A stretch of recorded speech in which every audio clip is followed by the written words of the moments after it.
you've got better than expected results here. It looks like you've benefited from the volatility around Trumponomics. A lot of banks have. Do you think that you can continue this performance in the second half of the year then? Yeah, I'm really happy with the results in the first half of this year, in the second quarter, including since April 2nd.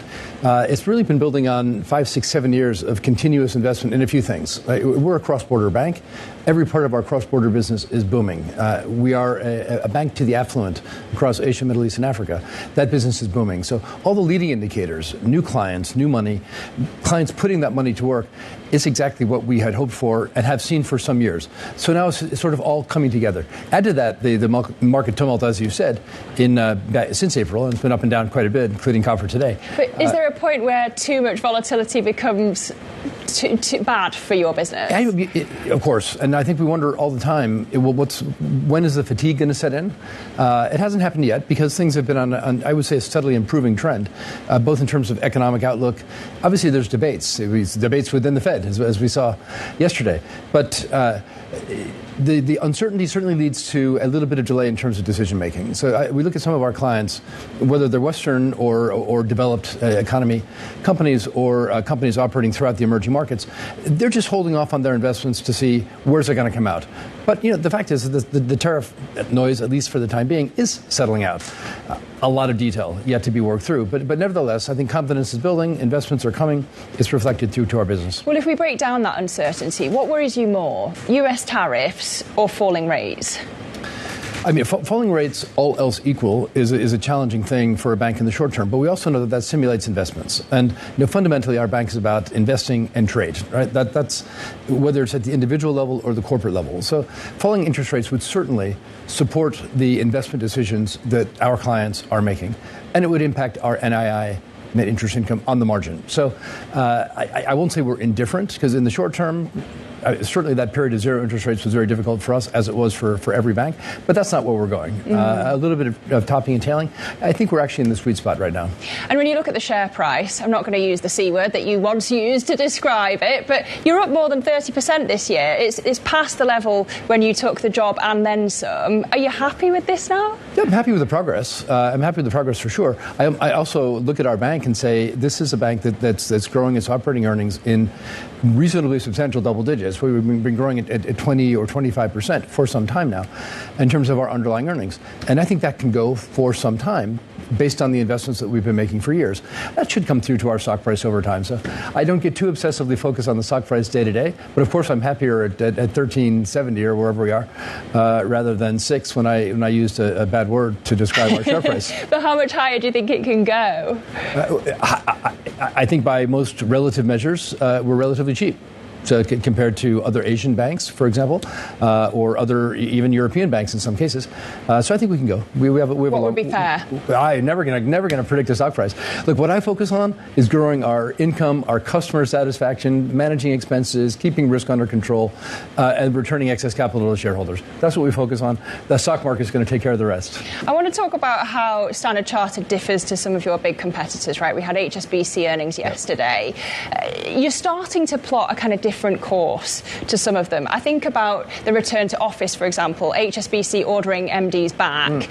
Are you seeing your option to hybrid work as, a really valuable way to attract talent over your competitors? It absolutely is. But here's the secret. Our MDs want to come to the office, right? They come to the office because they collaborate, they manage their people, they lead teams. But if they need the flexibility, they can get it from us. Now, you've got to have an agreement with your manager. I mean, you don't get to set your own schedule. So there's a discussion. But no, I think we find, look, we work with adults. The adults can have an adult conversation with other adults and decide how they're going to best manage their team, how they're going to collaborate. It's working for us. How other companies make that work, everybody's got their own recipe. Are you working hybrid, Bill? Yeah, here I am.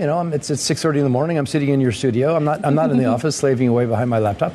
I work from home from time to time. If I come in from an overnight flight someplace, or if I have a meeting in the West End, I live in West London. Yeah, sure. You got to lead from the top.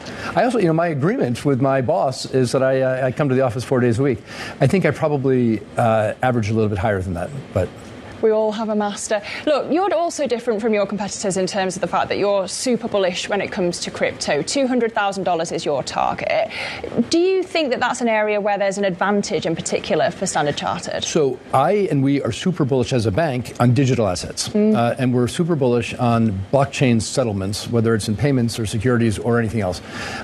Crypto, the $200,000 Bitcoin forecast, that's our research team. Now, he's been pretty close to right consistently, so I definitely don't contradict Jeff. But from our perspective, we see a structural movement towards blockchain-based settlements, of which it starts most substantially today with cryptocurrencies.